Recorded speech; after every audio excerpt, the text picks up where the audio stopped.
Good morning, I'm Harley Schlanger from the LaRouche organization with your daily update for today, August 13th, 2021.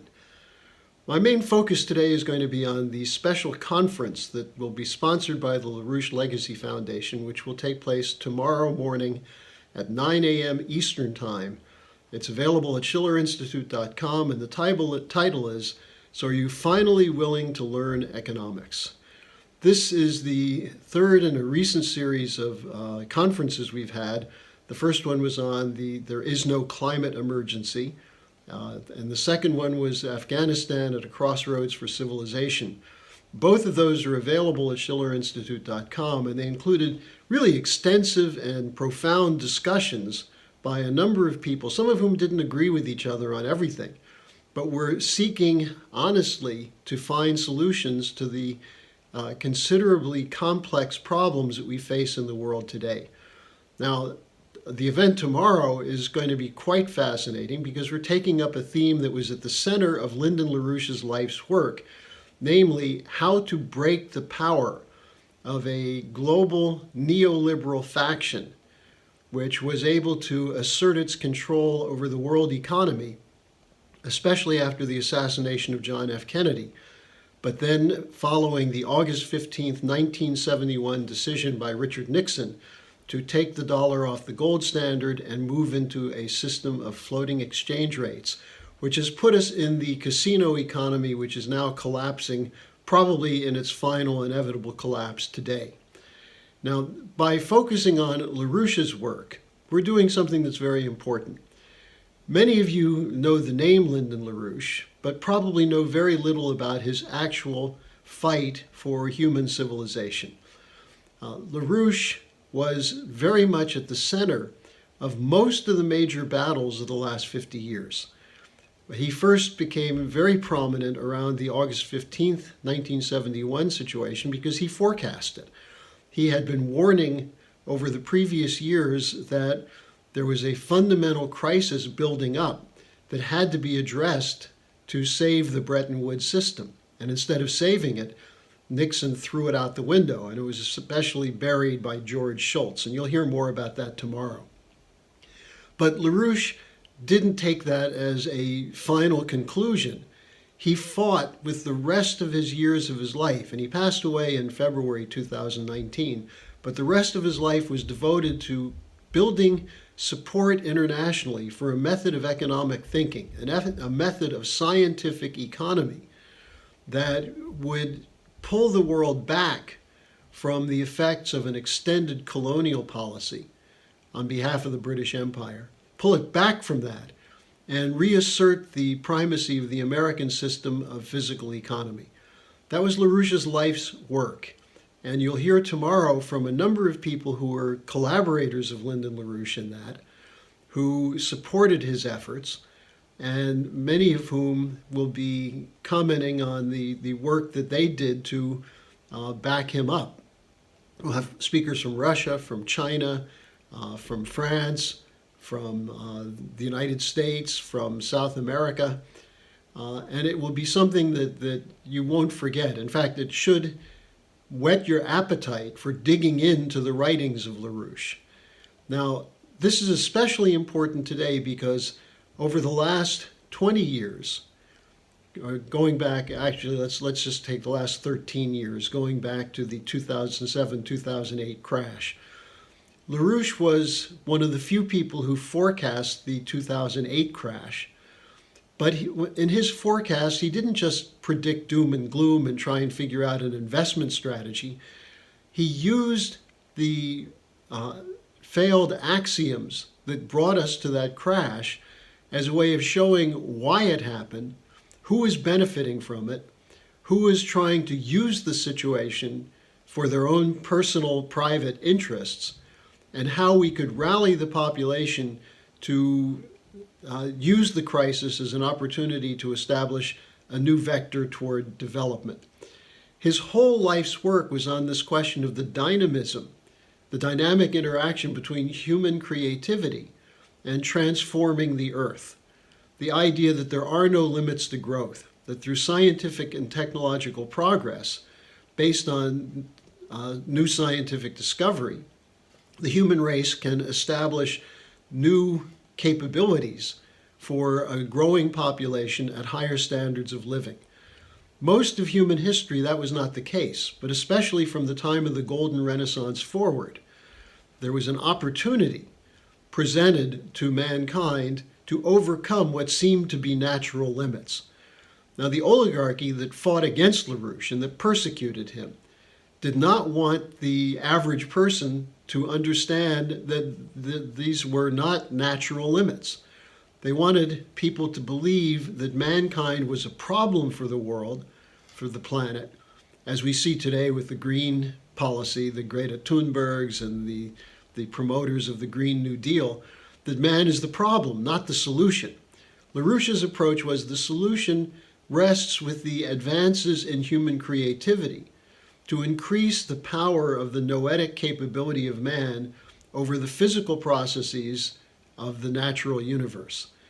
Now, there are certain things we can't even think about doing right now. For example, how do we deal with the fact that the sun is weakening, that solar radiation and that atmospheric principles, which are much greater than man on Earth, much more powerful, are creating the changes we see in climate. But what can man do about it? Instead of adopting the attitude of the Green New Deal and shutting down technology, shutting down economic development, we need to advance scientific development. If we're going to be dealing with a cooling wave, which is now being forecast by some actual climate scientists, not the kinds of journalistic hacks who are writing the stories about global warming. If we're going to deal with a global cooling, we need more intense energy policy, more energy flux density of our power systems, as opposed to less. The idea that you could make it through a new ice age with solar and wind is about as insane as it gets. So this is at the heart of Lyndon LaRouche's method. How does the human mind deal with crises in such a way as to address the problems of the general welfare as opposed to the problem of individual survival? Now, there were two questions for today. One on how did LaRouche persevere in the face of the persecution and defamation? And secondly, how does one view oneself when you're living inside a tragedy? Now, this was the essence of LaRouche's teachings, that he was persecuted. He was attacked by an oligarchy which wanted the population to believe that these crises are insoluble, and the best thing you can do is carve out a safe place for yourself. And unfortunately, we see many good people today who recognize that there's a deep state, that there's a corruption, a profound corrupt cabal that's dictating policy in the United States and Western Europe, that thinks the solution is to buy ammunition, beef jerky, and a power generator and move out into the countryside and wait for some good guys to come in and win the war. That's the kind of delusion which is created when you convince people that we're really quite small, that we don't have a capacity to mobilize, that there's not an inherent goodness in the human population. Instead, what LaRouche always talked about was having empathy with those who are the most oppressed, not as some kind of leftist Che Guevara type approach, but to inspire people to rise to the occasion of taking on the great problems of mankind through creative activity. This is where he wrote dozens of policies about the development prospects for South America, the Kra Canal in Thailand, the Bering Strait Tunnel connecting Alaska with Russia, his development perspective for the Middle East, which we now see as the only solution to get out of the devastating damage done by these never-ending wars. So by looking at LaRouche's method, what you see is the indomitable power of creativity. You don't allow yourself to dwell in the victimization of a so-called victim of a tragedy. You know, you look at the story of Hamlet, and you see Hamlet's thinking is clouded by the sense that he's thinking of himself as opposed to the needs of the kingdom, which was at the time being assaulted by Fortinbras from Norway. you look at the great works of tragedy, and what you see is the tragedy is not that of an individual hero, although an individual must act on behalf of the general welfare. The tragedy is the axioms that dominate the society. And only through taking on those axioms does one resolve a tragedy. That you show the average person that we are victims of our own negativity, which was induced in us by the people who are trying to keep us backwards and kill us off. We see that today with the Green New Deal. Any serious evaluation of the proposals coming from the Green New Deal will tell you two things. One, it has nothing to do with climate, because the idea of shutting down coal and nuclear and other forms of advanced energy, that's somehow going to save us is absurd. But also it's driven by private interest. The people who are trying to use the Green New Deal as part of the Great Reset to grab a larger portion of the world's actual real wealth, while providing funny money for the rest of us, which is going to be devalued in a hyperinflation. So instead of sitting around cursing Greta Thunberg, who, by the way, is a pretty pathetic figure, instead of doing that, the person who wishes to get out of the tragedy figures out who's behind this and why, and what are their vulnerabilities so he can defeat them. And just to take the Green New Deal as an example, instead of concluding that you need your own power generation and you need your own forest to cut wood so you can stay warm when all the electricity is cut off, what you do instead is put forward a policy that will counter the attempts to impose this Green New Deal. And what's a simple example of that? Well, instead of getting manipulated against Russia and China, as many honest American patriots are being manipulated today to think that Russia and China are causing our problems, recognize that the enemies of Russia and China are the same ones oppressing you, the ones who are censoring the media. What are they censoring? They're the same people who tried to blame Russia for the Trump victory in 2016.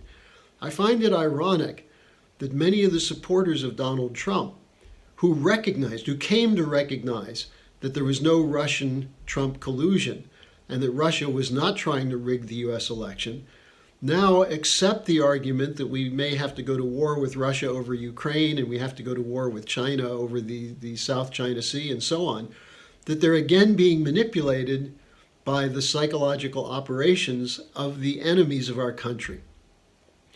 By looking at the method of Lyndon LaRouche and studying it, and seeing yourself as one who will not in your lifetime be able to understand everything in the world, but can advance your own knowledge as a way of increasing the power of human creativity over nature through interaction with other people, through the fights on policy, through honest dialogues.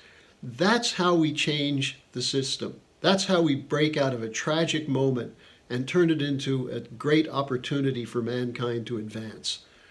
So I would urge people, take the time tomorrow, or if you can't do it on Saturday, bookmark it and watch it sometime next week. Beginning at 9 a.m. Eastern Time. So are you finally willing to learn economics, which is the lessons of the life and writings of Lyndon LaRouche. I think you'll find this, as Helga said, an earth-shaking event, and one that we hope will give our side increased power in the fight against the criminal cabal that otherwise is pushing for a great reset and the Green New Deal.